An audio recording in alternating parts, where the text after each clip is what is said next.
Kitchen Brain.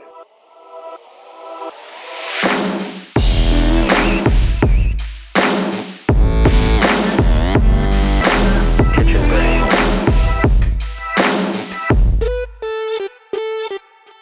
Kitchen Brain. Okay, welcome back, everybody, to Kitchen Brain Podcast. I'm here today. I'm talking with Tyler Teass.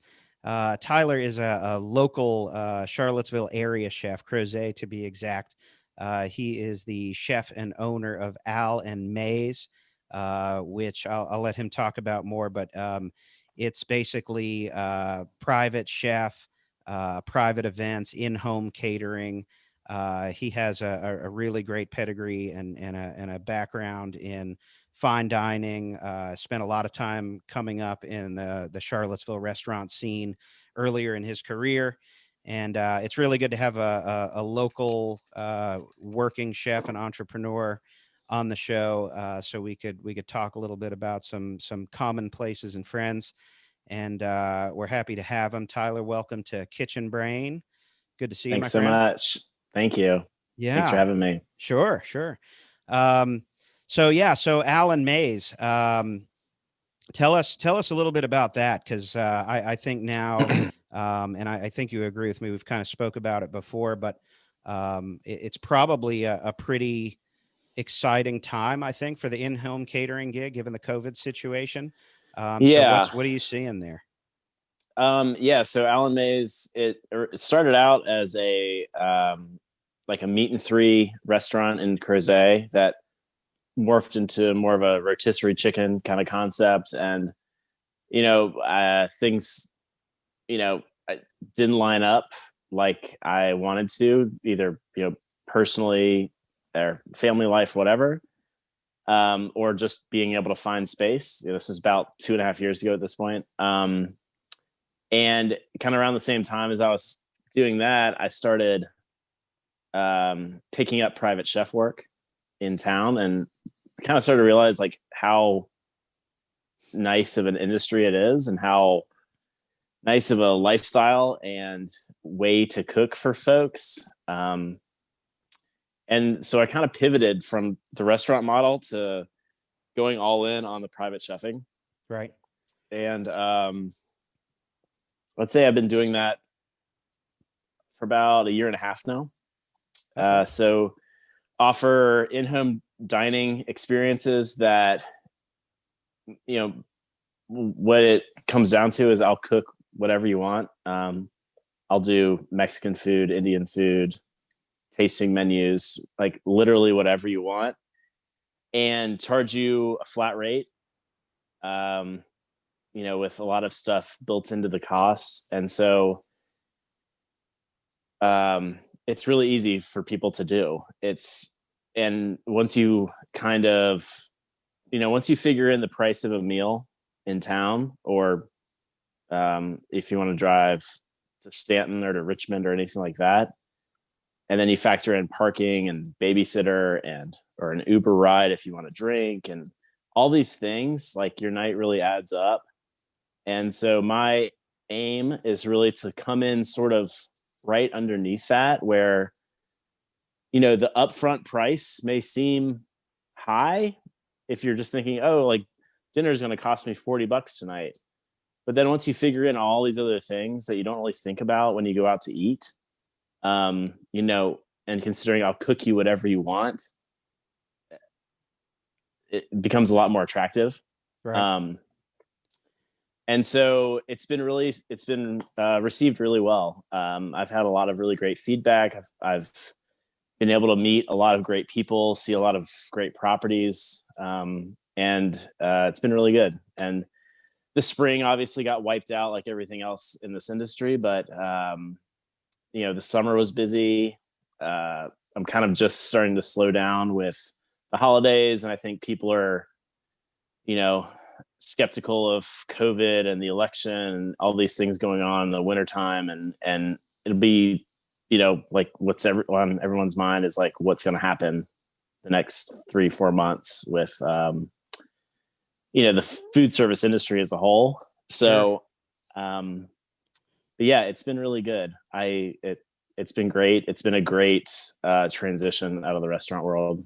And it's been great. And I named it after my two kids. Nice. My son, Avit Lee. So I took his first two initials, and then my daughter's middle name is May. And the hope was that, it's a little bit neutral, but it's a little bit homey. So, I'm not tied to cooking one sort of cuisine, and I'm not, it doesn't come off as like this weird luxurious thing that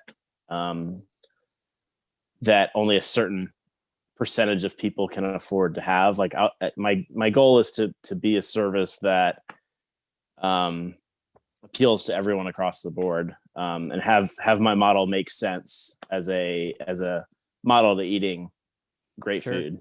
Yeah. How do you market that? I would imagine, just thinking about the perception of in-home dining and having a chef come to your house and prepare a meal for your family. I mean, like you said, it just, you think about that and you think, well, only people with a lot of money are going to be able to afford this. So how do you market all the different types and levels of cuisine that you offer? It's funny because I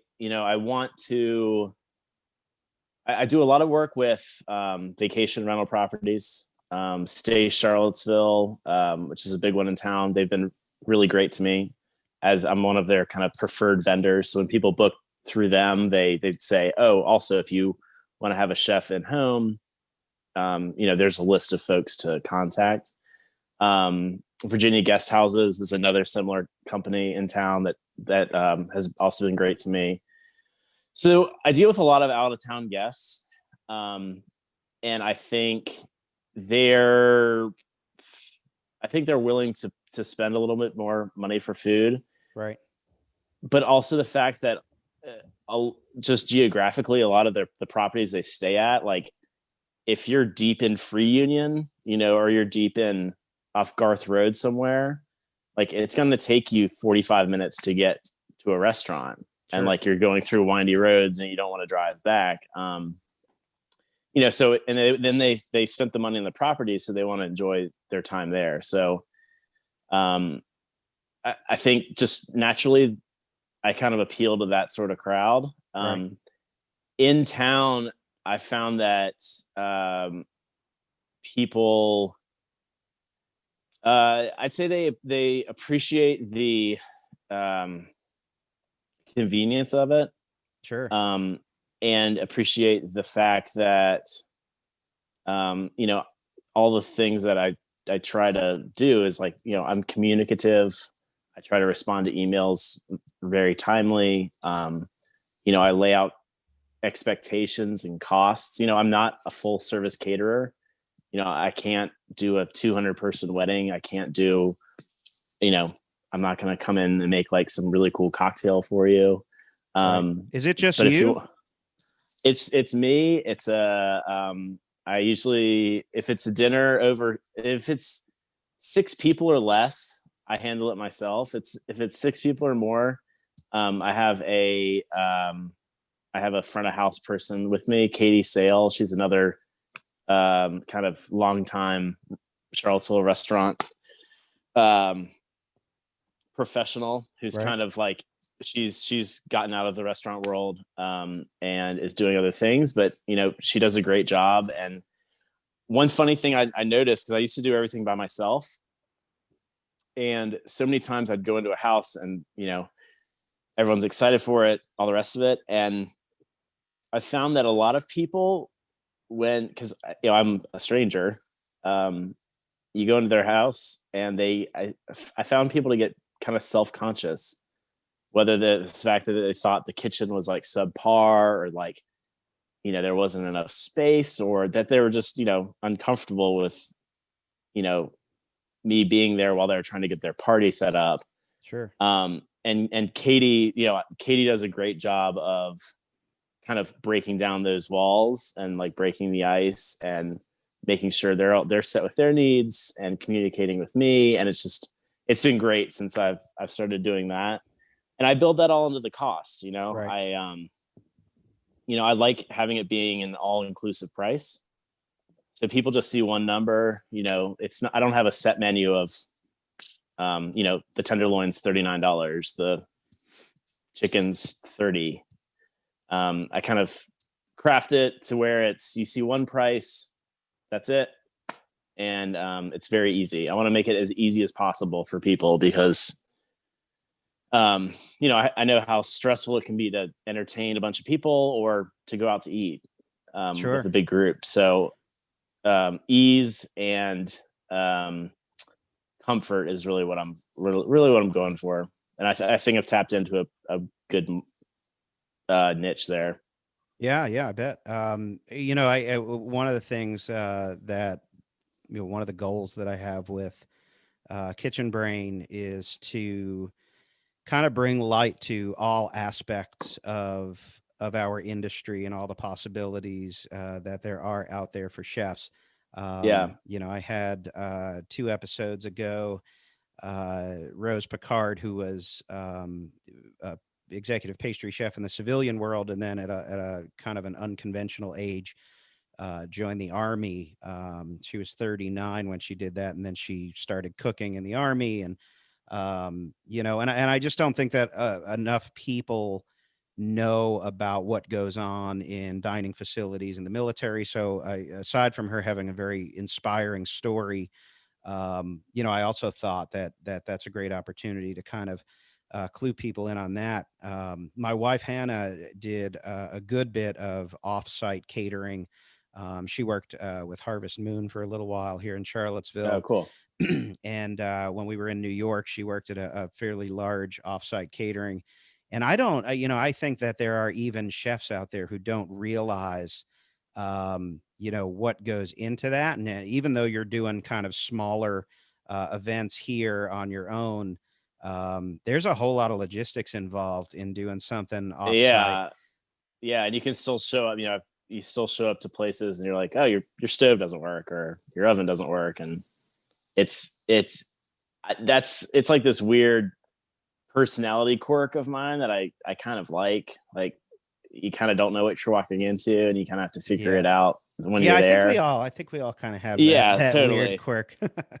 Yeah. And totally. It's the same way with like giant catering events. Like you have to like kind of embrace it, like how much it's going to suck sometimes. Yeah, absolutely. And I'm not doing events for 5,000 people, but it's still that same aspect of like, you gotta put dinner on the table. You gotta figure this out. Yeah, sure. Is there like a kind of a site inspection, so to speak, before you actually show up? Or are you like sight unseen walking in and I used to, it ended up getting, it was like, I used to, there's some of the properties I've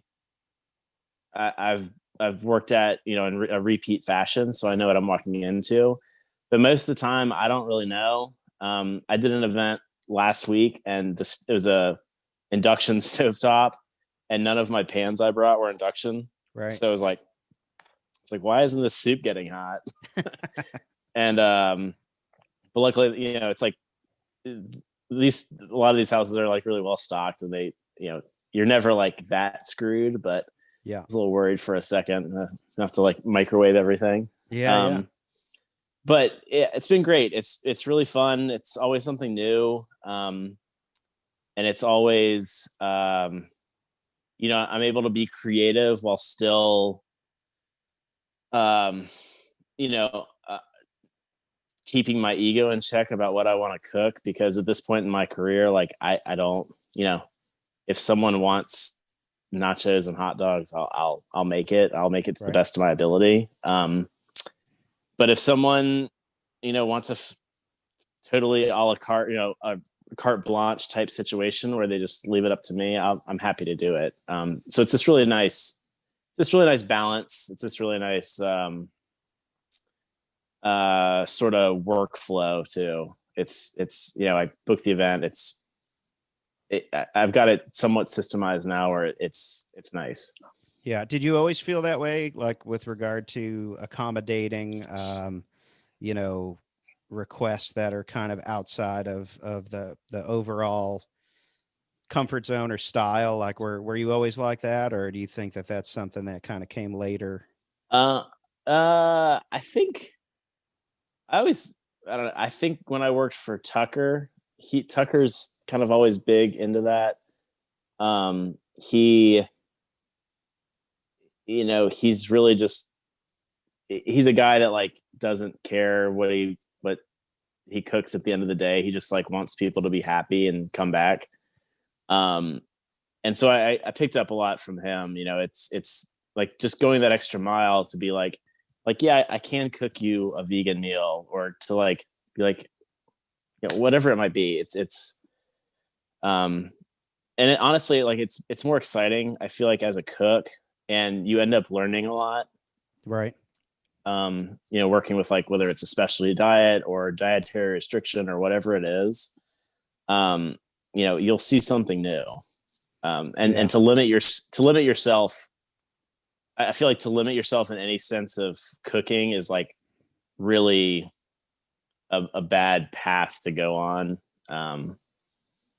It's like I still meet chefs that are like, yeah, I just like don't like dessert. I'm like, Right. how do you not like dessert? It's so strange to me. Like, it's like, I don't really like seafood. Like, okay, like you still have to like learn how to cook it. Yeah. Well, so do you? I mean, that's kind of I've heard chefs go back and forth about this, and I've seen a lot of bigger name chefs out there, post their opinions about it, particularly ones that own their own restaurant. Um, what do you think? Like, is there an obligation? Do you think that every chef is obligated to accommodate uh, all lifestyle choices? Because this is like a big thing, right? I mean, there's the Right. side that says, you should now, and I want to clarify too, because I think there's a difference between having the ability to and feeling like you need to, because there are chefs out there that just will not uh, cook anything for a vegan request because it's so far removed from Right. what their concept is that they feel like they wouldn't be true to what they do at the restaurant if they did that. I mean, do you agree with that mindset, or do you think that everybody's kind of obligated to accommodate? Uh, you know, and it's hard. When we were in DC, when someone would come in with an allergy or restriction, we were very strict about it. We'd take a menu and we'd write it up. Everything on the menu, we'd say it was a dairy allergy. We'd go through, everything that had dairy in it, cheese, raw dairy, whatever, not raw dairy, but cream or milk, whatever it might be. And it was a lot. It was a lot to take on from front of house and back of house. And then you have those people that come in and they're like, I'll die if I get near a shrimp. And of Right. course, that's a huge 911. It scares you to death. And then when you go out there as a chef, a sous chef or chef would go out there and they were like, oh, like, actually, I'm just like on a diet. And you're like, oh my God, it's like, and so like, I think some range, I think has to be acceptable. Like, Yeah. and it's like, you have, like, diners have to, take some responsibility, but I also think, restaurants need to understand, like, this is just how it is now. Sure. But you can't walk into a restaurant and be like, I'll die if I get near shrimp, and then, get called on your bluff, or like gluten allergies, whatever it is. And I know it only gets worse as you get further into, high end fine dining. I know David Kinch has written a bunch about it, of like, they put so much work into their food, and to have to do something that's, a different dish for a restriction, especially if it's just dietary, you're on a paleo diet or whatever, like, you're costing them money. Like, you should get charged more money for it. And that I totally understand that point. Especially like in a tasting menu setting like that at one of the best restaurants in the world. Like, like, they're what they're going to put out is great, but you can't expect to just walk in, say you have this diet and, expect a three-star Michelin meal. Yeah, I definitely think it depends on the setting. I agree with you there. Yeah. I mean, because if you walk into a barbecue place in Texas and you're vegan, you're probably, I mean, you probably wouldn't do that, but and that's probably an I, extreme example. yeah. I'm sure it But happens a lot. I do think that well, there's two sides to this, because at Farmington where I work, we're we're going through a big renovation and we're building a whole new kitchen complex. Um, and we're going to be the first club in America to have a dedicated allergy kitchen. So That's it's not awesome. huge, but it's like it's probably 180 square feet. So it's got some basic cooking equipment, basic storage, Right. and we're putting floor to ceiling tile, and even the ceiling is made of tile. So we'll have the capability to completely disinfect the room from top to bottom. We're going to have a surveillance camera in there just in case anything does go wrong. We can kind of go back and see where we might have Yeah. missed a step. So, I think with allergies, I mean, obviously we're a private club. So, our members, we have about 2,600 members, and, they are all essentially owners. And I think in the, Right. in the club setting, I think there is an obligation to say, we will accommodate whatever your Mhm. request is, as long as we can safely do it. I think restaurants, and resorts kind of sit in the middle. But ultimately, if you have an allergy to something, especially if it's a severe allergy, you should probably contact that place before you show up Yeah. if it's Yeah. that We severe. got to that point in DC where it was people with really bad allergies would contact us beforehand. We'd make them a menu. We'd clear it with them, and they were super, super grateful. Yeah, Um, and so the end of that, and that's like kind of like the essence of like what you do as a chef and like a restaurant person is like you take someone and like you make them happy, and like that ultimately that's all we do. sure. Um, and so you get a lot of satisfaction about that, and then it's like the table next to them is like lying about a shrimp allergy and a gluten allergy, and you're just like, oh my god, like the range of it is just it's exhausting. Yeah, sure. So yeah, I don't, and it's like I'd be interested to see how some of that's changed during COVID too. Right. Like, have allergy substitutions and restrictions gone down? Like, are people not following diets as much? I don't know. Yeah, I don't know. I mean, our restaurants have been going fairly strong through the last few Yeah, months. Thank goodness for that. But um, it's I think there's it's funny when a server comes in the kitchen and says, is there gluten in this dish? I always have to ask the question, well, I need to know why you're asking. right. Is it a Yeah, lifestyle choice? Are they severely allergic? I mean, we fry chicken tenders in the fryer. So is it a major cross contact issue that they should be concerned with? And the answer for everybody's a little bit different. There's definitely varying degrees of, the severity of a food allergy. yeah, But I think what a lot of diners don't understand is, you can't just walk into a place and expect that, they're capable of changing out cutting boards or breaking out exclusive equipment, for each yeah, need. And I think people need to make it aware. But when you talk about like a Michelin restaurant, or even just a fine dining restaurant that's doing these crazy tasting menus, and I mean, I think also a lot of diners don't understand that places like that, I mean, one component on that plate could have taken yeah, days and weeks to figure out, yeah, and to conceptualize. And I don't think yeah, people realize the amount of work and brainstorming that it takes to make the things that go on the plates there. So to come in and say like, I'm allergic to yeah, this, or I'm vegan or whatever, like I feel like you're right. I think it is some responsibility on the diner at that level to say, all right, I'm walking into a place that's charging, $250 a head for this tasting menu. I should probably let them know that I have a special request because I could throw the whole place upside down or not get served. Yeah, it's crazy. And like, I feel like when I started cooking, it was like tons of like onion and garlic allergies. Right. Yeah, that was, early 2000s, whatever. And then it was now, it was gluten and, shellfish and stuff. And now it's more like these fad diets that, Yeah. not even fads, like everyone's on them. Sure. Yeah. From time to time. And it's just, it's interesting to see how it's kind of all cycles through. Oh yeah. Yeah. Um, Yeah. And but, the allergies don't stop either, man. I mean, there's like this Lone Star tick thing. oh, the Now, alpha gal. Yeah. yeah. Well, I Yeah. mean, That's huge in you can't. Virginia. Yeah. Yeah, you can't have mammalian meat. I mean, it just never ends. Do you guys have like dedicated grills in the main kitchen?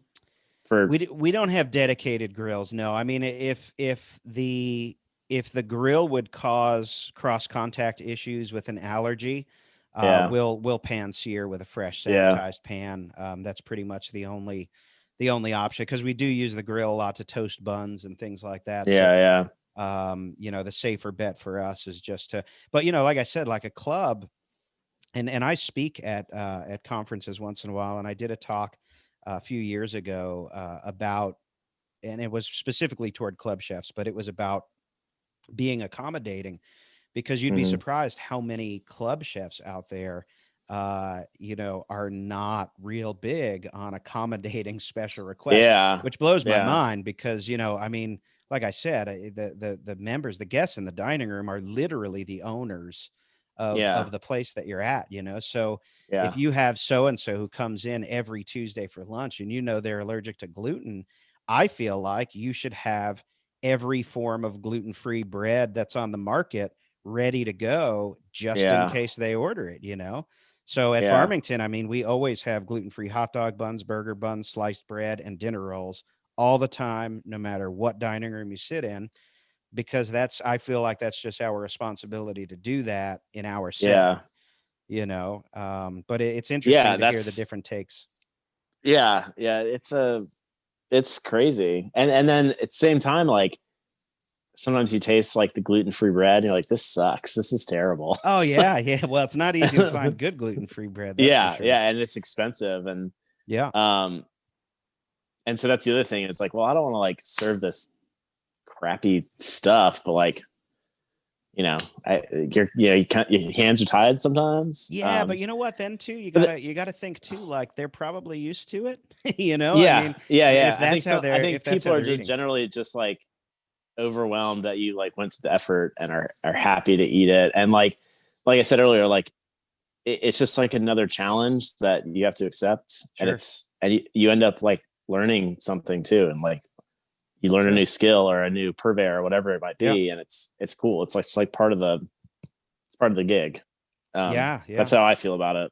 Yeah, it's like all the meatless meats out there. I mean, you got the Impossible, you got the Beyond. Here in Charlottesville, we have the No Bull Burger. There's all these different options out there now, and some of them are kind of, I don't know if you ever had the Impossible product. I have. It tastes a lot like a cheeseburger. It's pretty scary, man. It's Yeah. I mean, I can't tell if it's just like all the stuff, because you put all the other burger stuff on it, if that's just like, it like tricks your brain somehow. Yeah, it's But definitely the a fact vehicle. that it's like juicy, It's weird, man. It's definitely a little creepy, but I remember the first time I had it was at a trade show, and they made meatballs. And I mean, I'm an Italian guy from New York. Mhm. My parents are from Brooklyn. I grew up eating Italian food, and I've eaten my share of meatballs in my life. And they had, these little tasters on the table, a meatball, little tomato sauce, little Parmesan, little mozzarella melted. Yeah. And I popped the thing in my mouth, and I was like, that's crazy. Like, it Yeah. It's wasn't crazy. the most, it wasn't my grandma's meatball, but if you didn't tell me, it was somebody's meatball. You know, it was Yeah. definitely a meatball. Yeah, it's pretty wild what they're able to do. And like you said, I think it's pretty cool to just see all the new technology out there and all the things that are possible Yeah. with food. Yeah. It's, that side of the food world's always been interesting to me. I mean, I like personally love fast food. It's like a vice of mine. So that sort of like giant production of food and all that stuff's always been really interesting to me. And seeing that like trend where it's like kind of gotten healthier has been, it's been cool to see. All right, so not to get too far off topic here. Yeah. But you brought it up, so I'll blame you. Mm-hmm. Fast food. Yeah. What is your fast food place? Chick-fil-A. Really? Yeah, Chick-fil-A. Huh. Why? I just grew up on it. It's like a childhood memory, and I think their service is just unparalleled. It's so good. I'm with you there. I'm with you with the service for sure. But what about the whole Popeyes Chick-fil-A battle? The Popeyes sandwich is really good. Is it? I haven't had it yet. I think it's, when it came out, it was awesome. I think they've had to change some of their, service protocol. So it's, I think they hold them a little bit longer. Yeah. And it's still good, but I think Chick-fil-A's really got it nailed with like the portioning of the chicken. I recently just found out they portion all their chicken in-house every day. Yeah. They have like, each store has a freezer full of chicken. They pull it out and let it thaw in refrigeration. And they portion it every day for breasts and the, the chicken nuggets and stuff. I had no idea. I thought it all came processed and like pre-brined and stuff. And yeah, I didn't know that. But yeah, there's like this really cool Business Insider article on like the whole process of making a Chick-fil-A sandwich. It's fascinating. But then they have this crazy algorithm that's like tells them how much to make every day, so there's no waste, and it's wild. So best fast food burger. I don't know. Burger. I mean, In-N-Out. Oh, okay. In-N-Out. All right. You're going West Coast. I mean, you're right. You're right. I mean, Shake Shack. I guess that's fast food now, right? Yeah. Oh, yeah. I would say Shake Shack is fast food. Yeah. I'd say Shake Shack. But if you're going like traditional fast food, probably Wendy's. Huh. Okay. Wendy's. Does that include their fries? Their fries are good. Best fries? Best fries is probably still McDonald's. All right. All right. I'm with you. See, so if I can't go to the West Coast to get In-N-Out Burger, best fast food burger for me is McDonald's. And I know that's pretty controversial. But here's the thing. I think that Wendy's tries too hard to make it not taste like a fast food burger. And when I eat fast food, I want it to be like good, reliable junk food. You know what I mean? Like there's something to say about the mystery of what a McDonald's cheeseburger makes you feel like. And the only thing probably lower than that is White Castle. Which I think the only thing about White Castle is there's a little bit of empowerment in being able to walk into a place and order 30 cheeseburgers. But the frozen, the ones you can get in the freezer section of the grocery store are really good. Are they? You like put it in the microwave and they taste just like once you get to this restaurant. All right, so let's take it up a level here with the burger talk, because this is a controversy that we have that we have in our kitchen. What do you think the best burger in Charlottesville is? Riverside, hands down. Riverside is my favorite restaurant. The original one on High Street. Okay. Riverside is my all-time favorite restaurant ever. I went there before my wedding. I went there before my best friend's wedding. It's the best. I've eaten there, I don't even know how many times.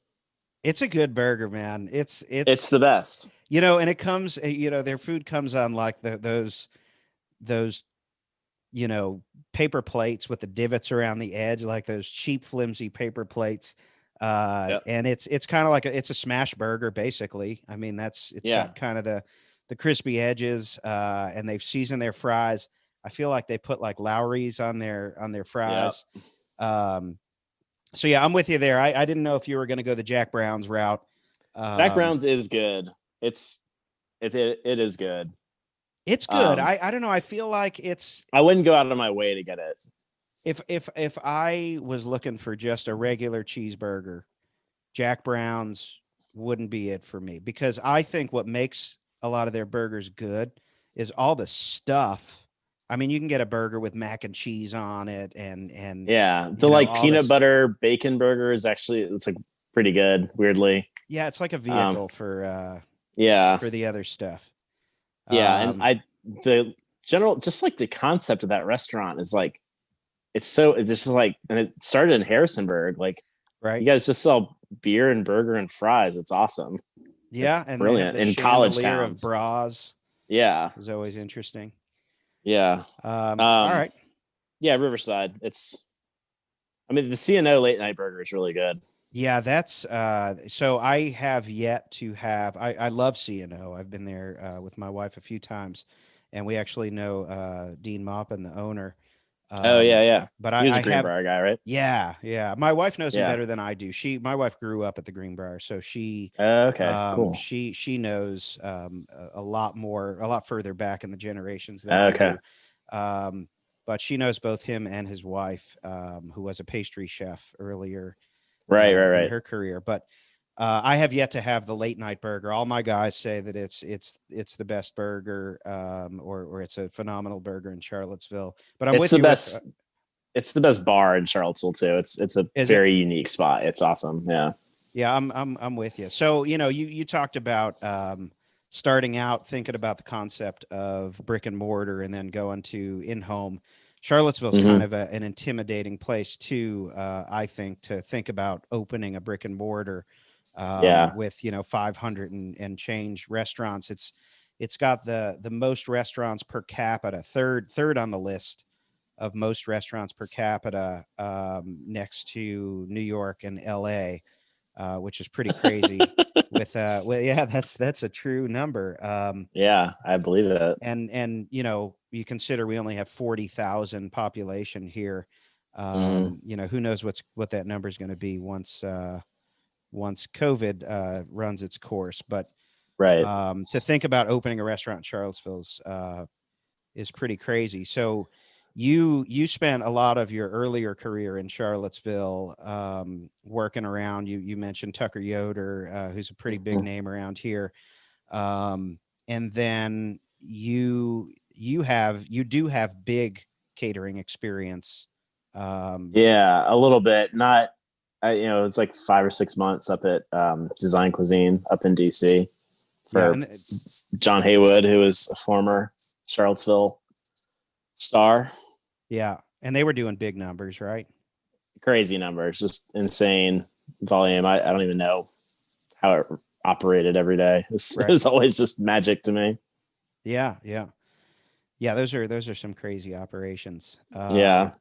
And then you kind of looped around, went to DC, and you got some Michelin experience, which I think was unique because you were the executive sous chef when they achieved their Michelin stars, which is a pretty phenomenal thing to be able to say. Yeah. Yeah. It was cool. The guide came out and it was kind of, um,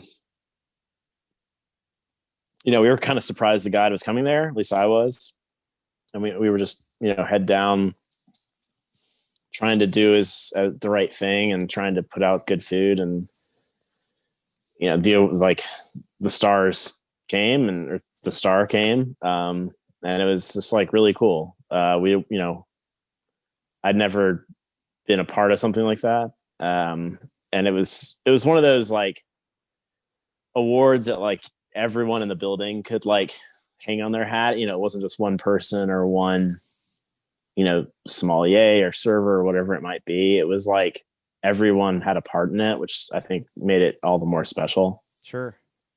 But yeah, it was cool. It was really cool. DC is a really good. This was 2016, I guess. I'd say that was kind of the not the peak of like food scene there. Like there's from when we started in 2013 to then, it like really grew exponentially, and it's kind of just exploded as being like a major food destination in the country. Yeah, that's kind of when Michelin first made its way to DC, right? I mean, that was it was the first year the guide was there. Which is cool. Yeah. And everyone DC always had like really awesome chefs, like Eric Ziebold. He was the opening sous at the French Laundry, right? Just like a complete badass. Like had a badass restaurant called Citizen for years and years, and like didn't get as much probably press and accolades as he should have. But like, there were some like really awesome restaurants in DC. And it was still a city that it got a bad rap because it was like, it's just politicians going out to eat, and there's a lot of stuff tied like with it kind of like ebb and flow as to like who the president was, whether the city was cool or not. I bet. But it was great. Cool. Really good. And really then good. you come back to Charlottesville in 2017, or was that 2016? End of 2016. Yeah, it was just about 4 years ago. This month, it was like November 20, end of November. It was like 4 days after my son was born, 5 days after my son was born, and he was born on the 18th. Gotcha. So we moved here to help open Brasserie Saison on the mall. And then we moved here, and then we had soft opening like middle of January, I think. Right. And you were the opening executive chef at Brasserie, right? Yeah, I was. Yeah. Cool. And opening chef with a 2 month and a half old child, brand new house, and all the rest of it, wife transitioning into working from home, and it was just a lot. Yeah, sure. So where are you, Brasserie, because Brasserie it's a beautiful place. I've been there a couple of times. Yeah, it's a beautiful restaurant.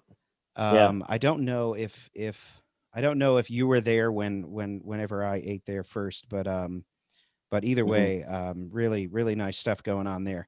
So, you have this nice progression. You came up in the restaurants in Charlottesville. You worked for some great chefs here, made your way up to Northern Virginia, swung around to DC, got the Michelin experience, which I would imagine was pretty intense, but probably an amazing experience. And then you come back here to kind of put your stamp on Brasserie, and big family transition. You have your first child, who's about 2 months old, you said, right? At the time. Yeah. So you were there until 2017, and then you start your own thing. Was this purely a family decision, or how do you go from one to the other? Well, it was a difficult transition. I'll tell you that. But it was kind of born out of the fact it was such a quick transition from DC to here. And, in DC we had a great labor pool. Cause we were like the cool guys in town. We had people oftentimes just like working because they're like you're really cool, and like I work a day job, but I just want to work in a restaurant and learn how to cook. Like, okay, cool. And they would end up being like just an awesome employee, and just crazy shit like that. Like tons of people on staff with like graduate degrees. And like, I was like, oh, this is just like how it is. And so moving here, and I thought I a little bit been shielded from like working on the downtown mall just because I'd never really done it, especially in any sort of like manager capacity. And it's just, I was really trying to like plug in the world that I had been living down here. And when that didn't, it was like square peg, round hole type thing. And when that didn't happen, it was like, I just like couldn't deal with it. And, coming from like working in that like super high stress environment of like Michelin Guide and, Tom Sietsema coming in to eat and all this just bullshit, honestly. To Charlottesville, where everyone's like a lot more close. It's a very small industry. It's very close knit. Like it just wasn't compatible. And I didn't set up the right sort of support system around myself to make it a sustainable sort of job. Right. And it was, coupled with moving and baby and all that stuff. It was just, I just was terrible to be around. I was terrible to be around my wife, my child, my employees, my coworkers. Like I was so fucking miserable. Just like, and like miserable to be around professionally. And then like, I also like couldn't do anything. Like I couldn't get through like a prep list if I was like to just like stare at it and look at it and try and do it. Like I couldn't do it. Yeah. No attention span, no sort of like joy in any sort of anything related to the industry or like related to the restaurant. It sucked. It like really fucking sucked. Right. And I think it was just that like, the lack of, I don't know. Yeah. What were you gonna say? Well, I mean, when you, I mean, I would imagine, by now, it seems like you made a decision that was right for you and your family at the time. And I'm sure since then you've had a big opportunity to reflect on that situation and the way that you felt. I mean, when you look back to that time, is there something that you would have done differently, or what do you kind of attribute it to mostly? I think finding a really, really good sous chef is paramount. I hired 2 sous chefs over the phone from DC. I'd never worked with them, never seen them work, met them in person, anything.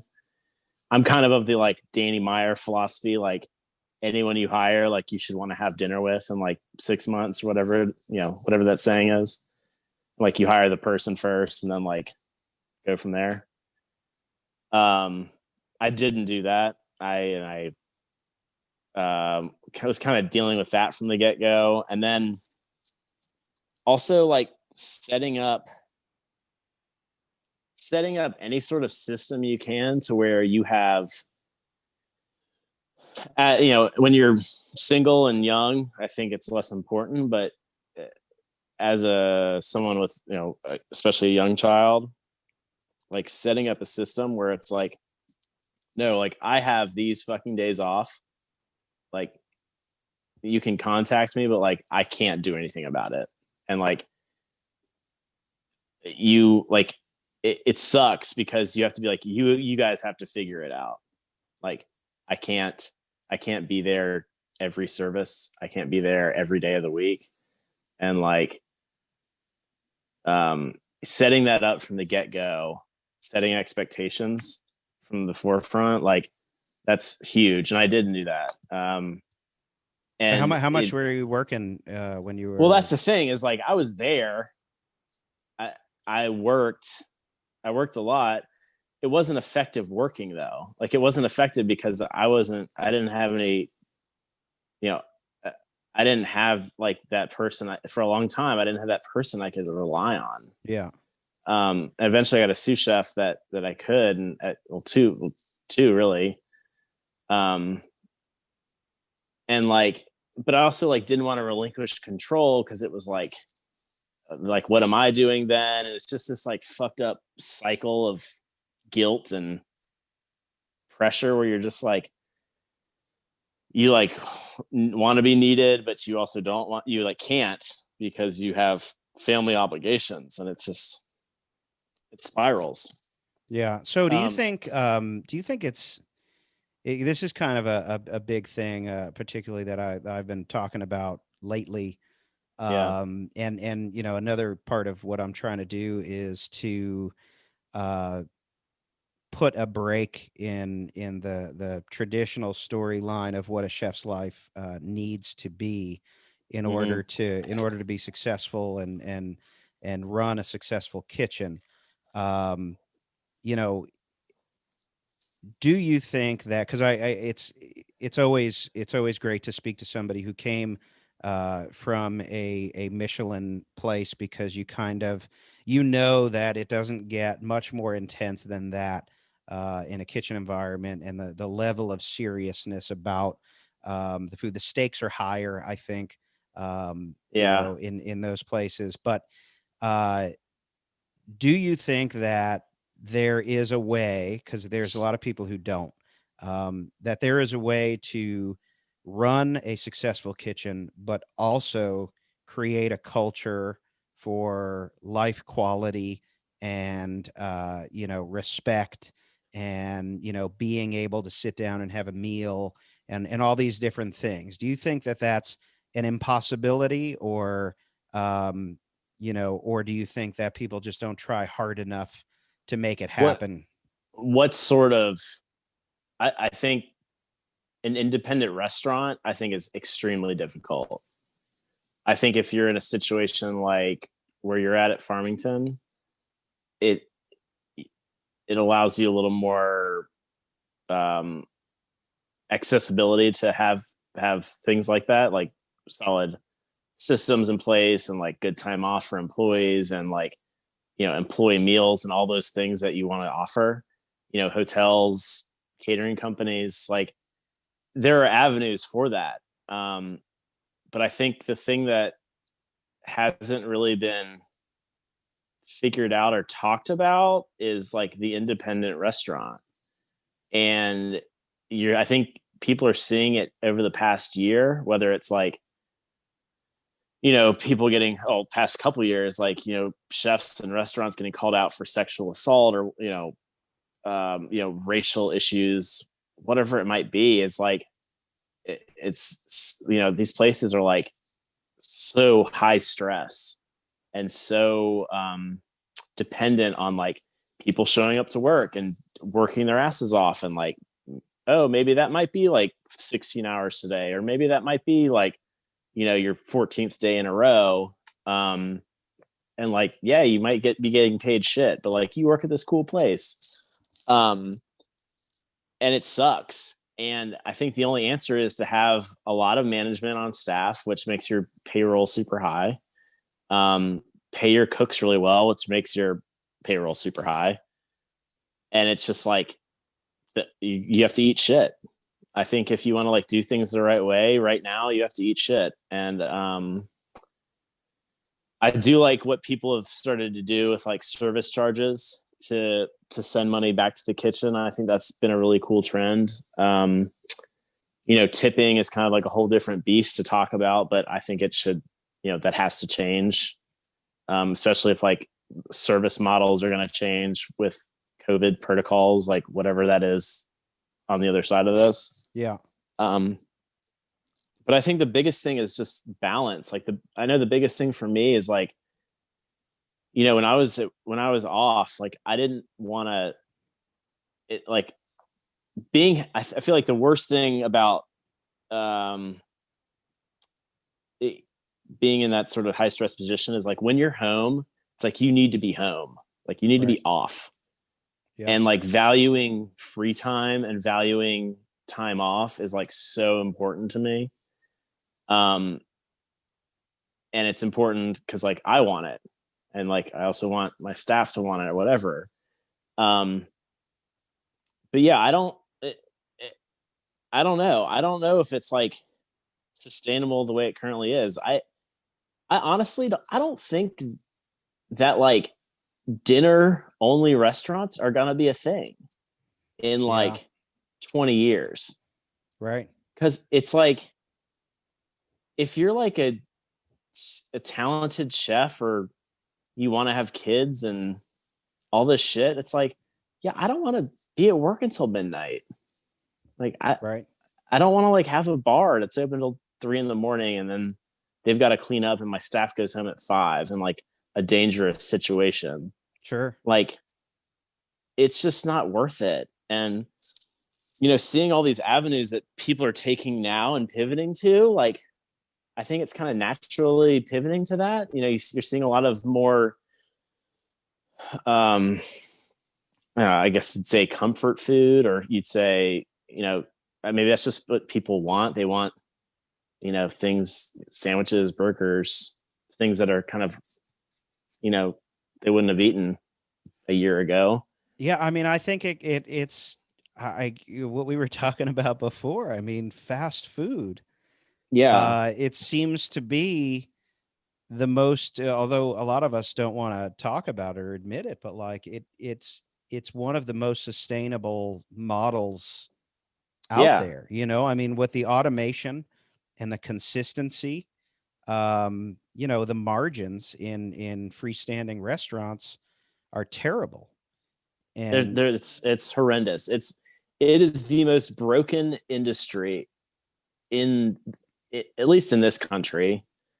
And it's like unbelievable how much it's like this crazy dichotomy to me of like people are so knowledgeable about food now, just the general public, yeah, but still so naive about margins and what right. people think like, oh, your restaurant's busy all the time, like you must be rich. Like, no, I like literally just keeping the lights on. Yeah, right. I mean, if you make 10% at the end of the year, Yeah, it's you're great. you're doing really well, Yeah. And yeah, people just don't realize it. And you can't just say, well, let's all join hands and raise prices, because there's no motivation for a fast food chain to raise their prices. They Yeah. don't need to play the game. There's too much competition, and the gap between the margins of competition is way too large. There's no reason why the McDonald's of the world and all these chains out there need to join hands with the small restaurants, Yeah. because they just get more business. It Yeah. doesn't hurt them, because they have buying power, and they get their ground beef cheaper than everybody else.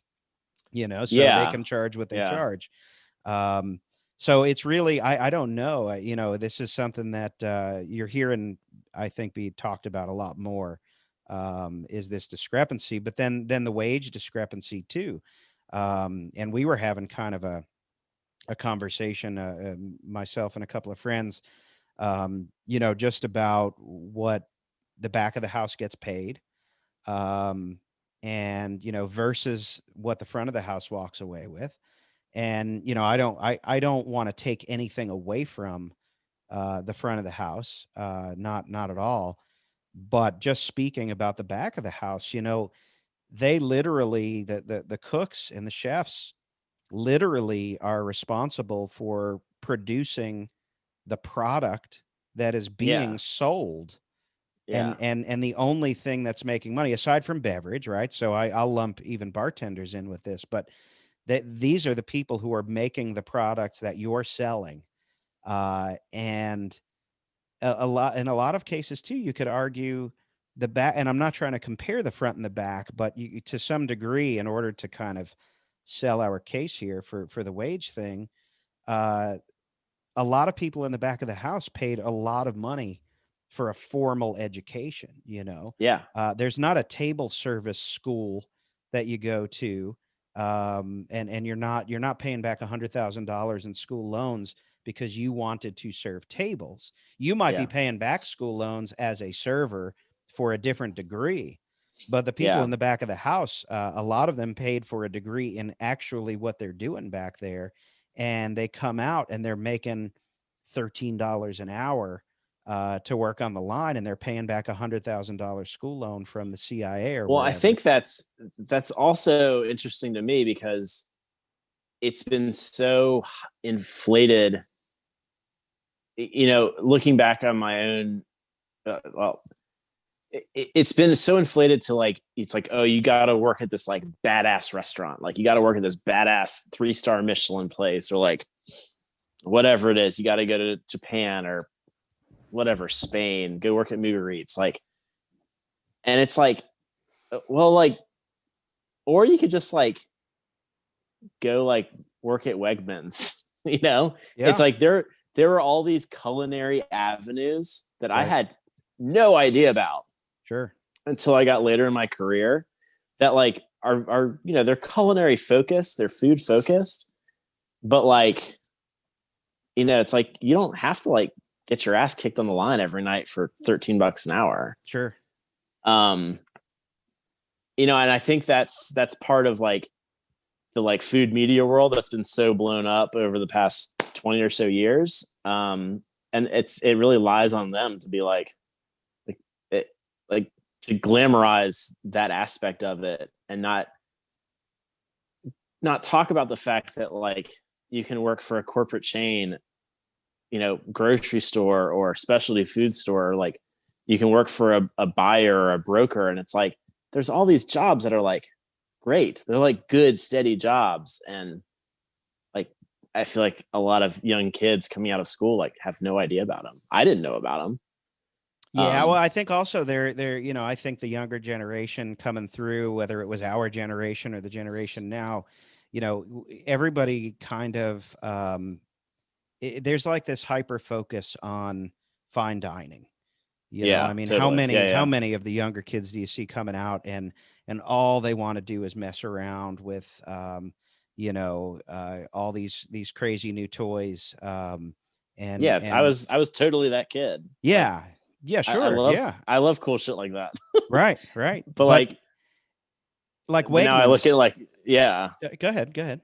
No, yeah, it's like now I look at a place like that and like, oh, like that looks like a pretty tight job. Yeah, And well, that's just a change in my life, but yeah, but I it bothers me that it has to take a change in our lives to realize that it's okay. Like it's, I did a thing a little while back. I kind of went on a little bit of a rant on social media about finding your why. Um, mhm. and or kind of remembering what your why was. Everybody throws around this notion of what is your why. Identify your why before you do something, but I think it's important to find your why that you established a while ago, Yeah. because when you lose sight of that, if you're in the same industry, it's easy to lose your way. Mhm. And I feel like there's a lot of people out there who forget the fact that there was a day when they just decided that they were so excited about food and so excited about preparing food and providing experiences for people and making people happy through food, before they became tainted by popular opinion or what everybody around them made them think was the cool way to go in the industry, and Yeah. modern food and all this stuff, and that's all great. But you forget that, and we start to judge ourselves and say, well, if I'm not doing this, and I'm only doing comfort food, or I'm only doing fried chicken and mashed potatoes, I'm going to be looked down upon, and that's not cool. But Wegmans is regularly voted one of the best employers in Yeah. in the country, And Yeah, I mean, you and spend 5 seconds in there, and it's like, oh my god, like I'm a Wegmans junkie, but yeah, I mean, it's insane. there's so much going on there, and you are still able to execute your original why in a place like that, Yeah, um it's just, it's not going to be in the New York Times, and it's not, you're not getting Michelin stars, but that's not why you started in the industry. You didn't start yeah, off saying, I want to be a James Beard award winning chef. You started off saying, I love food.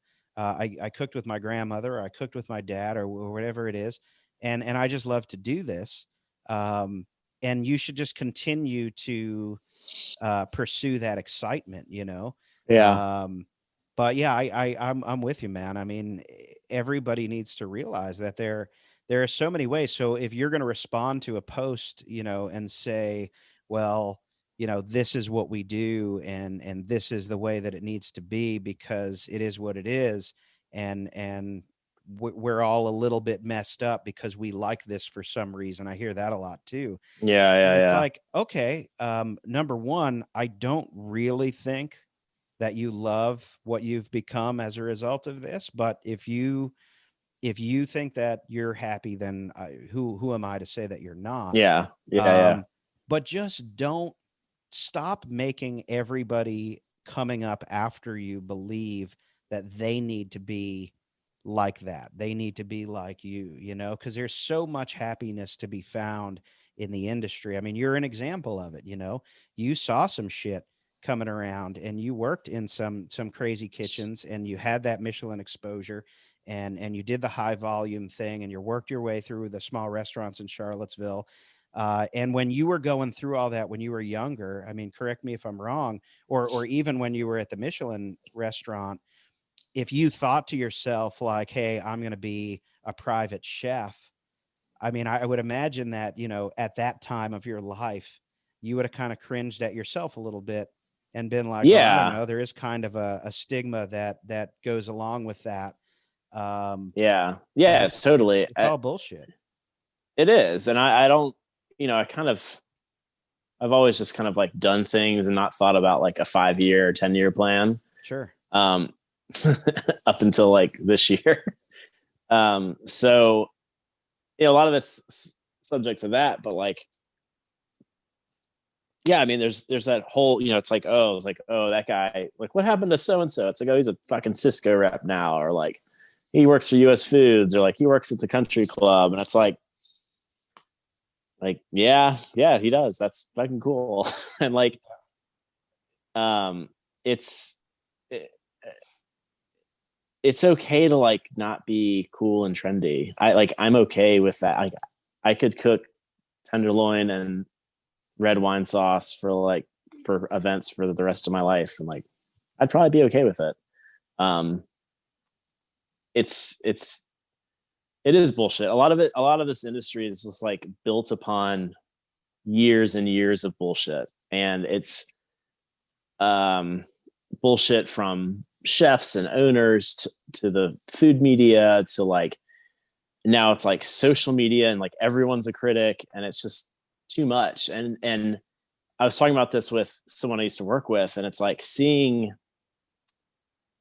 well, I'm going to call them out by name, but like Bon Appetit like has imploded over the past 9 months, like for various reasons. And it's like they created this world that they're like facing. It's like they're facing the brunt of like this own food media controlled world they created. Sure. And like that's coming back in their face, because like you guys created this, you like built this up to where you guys thought you were holier than thou of all these people you employed, and like you treated them like shit. And it's like, what did you think was going to happen? And it's like, you guys just write about like cheeseburgers, like you're not anything special. And Yeah. it's and like that has been one thing out of COVID in this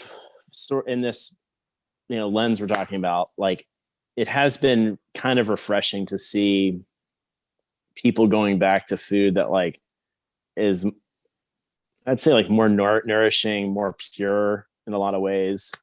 and just more like, you're seeing people like, well, we can't serve fine dining food, so like Canlis in Seattle, like I'd say is like one of the best restaurants in the country, Right. and they've transitioned to like so many different concepts to just be like, yeah, we're gonna do smash burgers this week, and like we're gonna do bagels and do like a seafood shack, and it's so cool. Like that's one aspect of the industry I've always thought was cool, is like having to think on your feet constantly. And this has like been the ultimate test of it. And even just in Charlottesville, like our little microcosm, like you're seeing some really cool stuff happen. Sure. And it's not built up by this like just bullshit. Yeah, I hear you, man. I think everything's going to kind of get more casual. But I think a lot of good is going to come out of it. I think that there's a lot of new awareness that's going to come out of it. And to be honest with you, man, I mean, if I feel like so much has been exposed about our industry, and I love our industry, and I want nothing more than for it to get fixed. But I think we all have an opportunity right now, and if we come out of this on the other side of COVID, when it's all over, and we come out of this exactly the same as we were before COVID, then shame on us for not taking the opportunity to make some significant changes. There's a lot of things that need to be changed, but I think I'm looking at it positively overall, and sure.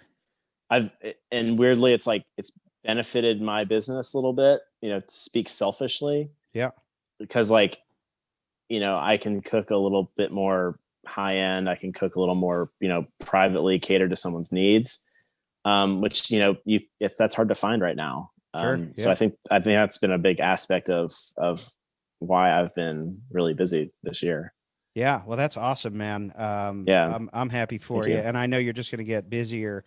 And again, for anybody, especially in the Charlottesville, Crozet area, Al and Mays is the name of Tyler's business. www.almayscrozet.com. That's ALMAES Crozet.com. You can also find his Instagram account is at Al Mays Crozet. And I'll have those links if you're watching on YouTube. I'll have the links for those down in the description. And just a reminder to everybody who might be watching this on YouTube, if you like this video and Kitchen Brain podcast, please hit the like button, share it, please subscribe, tell all your friends about it. Tyler, my friend, thank you so much for taking time to talk to me today. Maybe we'll do like a post-COVID follow up when we're on the other side, because I would love to update everybody on how everything's going with your business. And totally. And honestly, congratulations for making a change that was meaningful for your life and your family.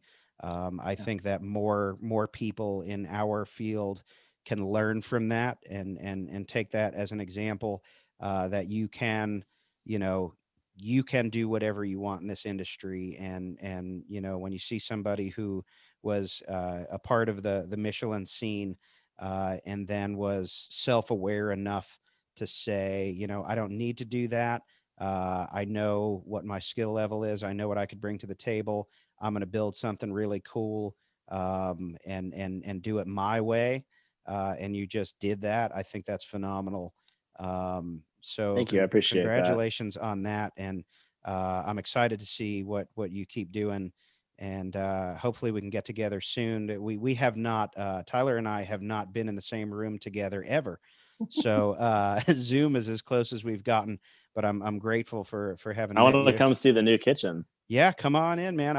Well, if the new kitchen is finished when you come to see it for the first time, I'm probably gonna ask you to suit up and cook with me. But I would go down incredibly hard right now if I was to work a restaurant station. So Oh, we wouldn't put you on a station. It would just be you and myself, and I'm equally as out of shape. So you and me cooking give me for a few like people. 10 people, I'm good. But Well, thanks, man. Stay well, and thank you. yeah, thanks for doing this, man, and stay safe. I We'll talk appreciate soon. it. Thank you. All right. Kitchen Brain.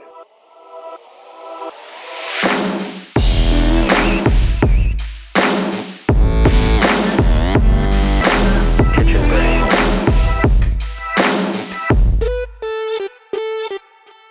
Kitchen Brain.